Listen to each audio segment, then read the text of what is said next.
நன்றாக வளர முடியாது. அதே போலதான் வனங்களுக்கு இது மாதிரி வனங்கள் சார்ந்த விஷயங்களை நம்ம தெரிஞ்சுக்க வேண்டும். தொடர்ந்து அடுத்தடுத்த வகுப்புகள்லையும் இந்த வனங்களை எப்படி பாதுகாப்பது, வனவிலங்குகள் என்ன சிக்கல்கள்ல இருக்குது, அல்லது நம்மை சுற்றியுள்ள நம்மளை சுற்றி என்ன நடக்குது அப்படிங்கிற ஒரு உற்றுநோக்கும் பண்பை நம்ம வளர்த்துக் கொள்ள வேண்டும். உதாரணமாக நம்ம சோப்பு போடுறோம் இல்லையா, துணி சோப்பு, நம்ம குளிக்கிற சோப்பு, அந்த தண்ணீர் நம்ம வீட்டை விட்டு வெளியே நம்ம தோட்டத்து பக்கம் போயிருக்கோம், பார்த்துருக்கீங்க. இன்னைக்கு கொசுவால பல பிரச்சனைகள் வருது. நாம சோப்பு போடுறதுக்கும் கொசுவால வர பிரச்சனைக்கு நிறைய சம்பந்தம் உண்டு. சோப்புக்கும் கொசுவுக்கும் என்ன சார் சம்பந்தம்? இந்த கொசுவோட முட்டைகளை லார்வா என்று சொல்லக்கூடிய தலைப்பரட்டை டேட்போல் இது சாப்பிடும்.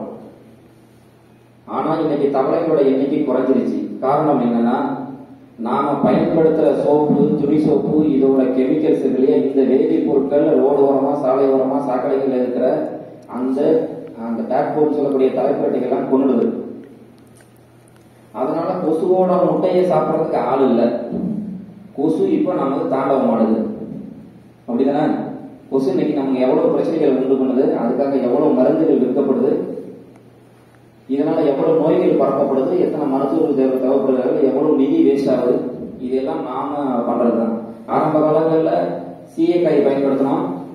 ஆவாரம் பூவை எடுத்து அதை அப்படியே கல்லில் அரைச்சி நசுக்கி உரசி நம்ம தலையில தேய்ச்சிட்டு வருவாங்க முன்னோர்கள். எந்த முடியும் கொட்டல. இப்ப எந்த ஷாம்பு போட்டாலும் முடி கொட்டும், எந்த எண்ணெய் திரவமாலும் கொட்டும். ஆனால் விளம்பரங்களின் வழியாக உங்கள் மனதில் ஒரு ஆழமாக ஊடுருவார்கள். இந்த ஷாம்பை போடுங்க, 15 அடி முடி வளரும் அப்படிமா. இந்த சோப்பை போடுங்க, நீங்க நல்லா பல வெள்ளை வெள்ளையன்னு வந்துடும் சொல்லுவாங்க. அப்படிலாம் போட்டுதான் நான் சோப்பு போட்டு வெள்ளையா இருக்கும்ல, ஏன் நான் இன்னும் கருப்பாவே இருக்கேன்? எந்த விளம்பரங்களில் விற்கப்படும் எந்த ஒன்றும் உங்கள் சருமங்களை வெள்ளையாக்காது, உங்கள் முடி கொட்டுவதை நிறுத்தாது. இதெல்லாம் மாணவர்கள் மனசில் நீங்க பதிவு வைத்துக் கொள்ள வேண்டும். எந்த விளம்பரங்களையும் கண்டு ஏமாற வேண்டாம். ஒவ்வொரு வீடுகளிலும் இருக்கிற டிவிகள் மூலியமாக உங்கள் ஆறு மனதில் ஒன்றை விதைக்கப்படும். எத்தனையோ நிறுவனங்கள் சாக்லேட் விற்கிறதுலேருந்து பல்வேறு சிக்கல்கள் இருக்கு. ஒரு சாக்லேட் பேப்பரை சாப்பிட்டு நீ கீழே போடுற, கீழே போட்டா அது பொம்மைக்கும் குப்பை, அந்த சாக்லேட்டை வயிற்றுக்குள்ள போட்டா அது வயிற்றுக்குள்ளேயும் குப்பை.